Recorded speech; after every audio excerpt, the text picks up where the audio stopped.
പാലക്കാട് മണ്ണാർക്കാട് നടന്ന ഒരു അനുമോദന യോഗത്തിൽ മുൻ ഉന്നത വിദ്യാഭ്യാസ വകുപ്പ് മന്ത്രിയായ കെ.ടി. ജലീൽ നടത്തിയ ഒരു പ്രഹസനം അത് വലിയ വിമർശനങ്ങൾക്കും ചർച്ചകൾക്കുമൊക്കെ വഴിവെച്ചിരിക്കുകയാണ്.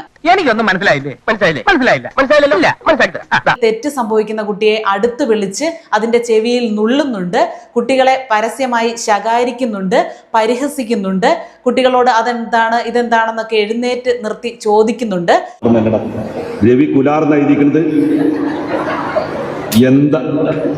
ഈ വക കാര്യങ്ങളെല്ലാം അദ്ദേഹം ചെയ്തു. ഒരുപാട് വിമർശനങ്ങൾ അതിനെതിരെ ഉയർന്നു.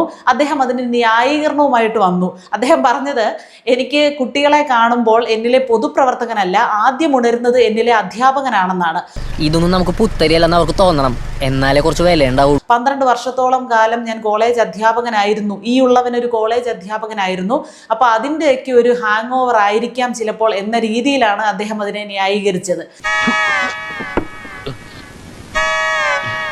ഇനി എങ്ങനെയൊക്കെ മെഴുകിയാലും എങ്ങനെയൊക്കെ ന്യായീകരിക്കാൻ ശ്രമിച്ചാലും ഒരു കാരണവശാലും തിരുത്താൻ കഴിയാത്ത ഒരു വിവരദോഷമാണ്, ന്യായീകരിക്കാൻ ഒരു കാലത്തും പറ്റാത്ത ഒരു തെറ്റാണ് ഈ കെ.ടി. ജലീൽ എന്ന ഒരു മുൻ ഉന്നത വിദ്യാഭ്യാസ വകുപ്പ് മന്ത്രി ചെയ്തത്.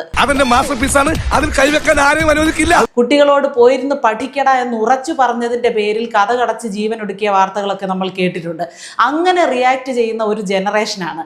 ആ തലമുറയെ അല്ലെങ്കിൽ ആ ഒരു പ്രായത്തിൽപ്പെട്ട കുട്ടികളെ ഒരു മുൻ കോളേജ് അധ്യാപകൻ കൈകാര്യം ചെയ്യുമ്പോൾ കുറച്ച് കൂടുതൽ ശ്രദ്ധ വേണ്ടിയിരുന്നു എന്ന് മാത്രമാണ് പറയാനുള്ളത്. കാര്യങ്ങൾ ഇത്രത്തോളം ആയ സ്ഥിതിക്ക് നമ്മൾ പുറകോട്ട് പോകരുത്. അത് ശത്രുവിന്റെ ബലം കൂട്ടും. നമ്മളും ധൈര്യപൂർവ്വം നിന്ന് അവന്മാര് പതറും, പിന്മാറും. ശകാരിക്കണം, ചെവിയിൽ നുള്ളേണ്ട സമയത്ത് ചെവിയിൽ നുള്ളണം, ആ തിരുത്തേണ്ട സമയത്ത് തിരുത്തണം, അതിലൊന്നും തെറ്റില്ല. പക്ഷെ എവിടെ വെച്ച് അത് ചെയ്തു, എങ്ങനെ ചെയ്തു എന്നതിലാണ് കാര്യം. എന്നാൽ എന്റെ ഫൽഗുണ, നമ്മുടെ വല്യണ്ണൻ ഈ ഗതി വന്നല്ലോ. എല്ലാ കാലത്തേക്കും അവന് ഓർമ്മയിൽ സൂക്ഷിക്കാൻ പറ്റുന്ന സന്തോഷത്തിന്റെ ഒരു ദിവസമായിട്ട് അവൻ കണക്കാക്കിയിരുന്ന ആ ദിവസം, എല്ലാ വിഷയത്തിനും A+ നേടി അവൻ വിജയിച്ച ദിവസം, അവനെ അനുമോദിക്കാൻ ഒരു ചടങ്ങ് നടത്തിയ ദിവസം, എല്ലാവരുടെയും മുന്നിൽ വെച്ച് അപമാനിതനാകേണ്ടി വന്നു എന്ന് തോന്നൽ അവനെ എങ്ങനെ ബാധിക്കുമെന്ന് ഈ കെ.ടി. ജലീലിന് പോലും ഒരുപക്ഷെ ഊഹിക്കാൻ കഴിയില്ല.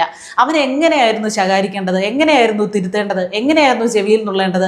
ആ വേദിയിൽ നിന്ന് പോകുന്ന സമയത്ത് ഇന്ന കുട്ടിയെ വിളിക്കൂ എന്ന് അധ്യാപകരോടോ മറ്റാളുകളോടോ പറഞ്ഞ് ആ കുട്ടിയെ അടുത്ത് വിളിച്ച് ചേർത്ത് നിർത്തി രഹസ്യമായിട്ട് പറയണമായിരുന്നു, മോനെ ഇതിങ്ങനെയല്ല, ഇങ്ങനെ എഴുതണം, നീ എല്ലാ വിഷയത്തിനും ഫുൾ മാർക്ക് വാങ്ങിച്ച കുട്ടിയല്ലേ, അപ്പോൾ ഇനി ഭാവിയിൽ ഇങ്ങനെ ഒരു അബദ്ധം വരാതിരിക്കണം, നീ അറിഞ്ഞുകൊണ്ട് തെറ്റിച്ചതല്ല എന്നറിയാം, കാരണം ഇത്രയും മിടുക്കനായിട്ട് പഠിക്കുന്ന കുട്ടിയല്ലേ നീ, അറിയാതെ വരുത്തിയ തെറ്റായിരിക്കും. അത് ആൺകുട്ടിയോടായിരുന്നെങ്കിലും പെൺകുട്ടിയോടായിരുന്നെങ്കിലും അടുത്ത് വിളിച്ച് സ്വകാര്യമായിട്ട് തിരുത്തി ശകാരിക്കുകയായിരുന്നു വേണ്ടത്.